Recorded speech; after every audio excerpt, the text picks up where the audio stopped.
ভিতরে কি আছে।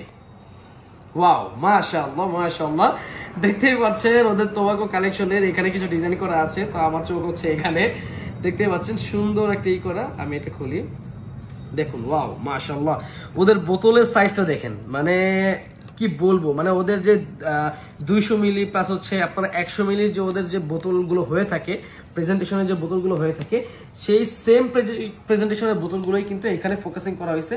এখন আমি আপনাদেরকে দেখবো যে এই বক্সের মধ্যে আপনাকে মানে আপনি কি কি পাচ্ছেন। এখানে দেখুন, এখানে কিন্তু পাচ্ছেন হচ্ছে গ্রিক টোবাকো, এখানে হচ্ছে ব্রাজিলিয়ান টোবাকো, এটা হচ্ছে স্প্যানিশ টোবাকো, এটা হচ্ছে ফ্রেঞ্চ টোবাকো, এটা হচ্ছে অ্যারাবিয়ান টোবাকো যেটা হচ্ছে মানে খুবই ফেমাস ওদের টোবাকোর মধ্যে, এটা হচ্ছে আপনার ডোমিনিকান টোবাকো, এটা হচ্ছে কিউবান টোবাকো, এটা হচ্ছে জামাইকান টোবাকো, এটা হচ্ছে মেক্সিকান টোবাকো। এগুলো কিন্তু এক একটা খুবই ফেমাস, মানে এগুলো এক একটা থেকে এক একটা কম না। লাইক হচ্ছে এটা আপনি মনে করতে পারেন যে একটা আইটেম দিয়েছে তার মানে বাকিগুলো খারাপ, বা দুইটা আইটেম ভালো হতে পারে বাকিগুলো খারাপ, এরকম কিন্তু না। এখানে হচ্ছে সবগুলো হচ্ছে মানে খুবই ফেমাস আর পছন্দের করার মতন। এখানে নিলে একটা আপনার ওয়েস্ট যাবে না। আর আমি আরেকবার বলে রাখি, এটা কিন্তু আপনার 20 মিলি করে, মানে নরমালি হচ্ছে এটা সেটটা তারা 20 মিলি করে করেছে, দেখতে পাচ্ছেন 20 মিলি করে। আর এক একটা বোতল কিন্তু মানে একদম 100 মিলি 200 মিলি যে বোতলগুলো হয় সেই বোতলগুলোর মতন কিন্তু।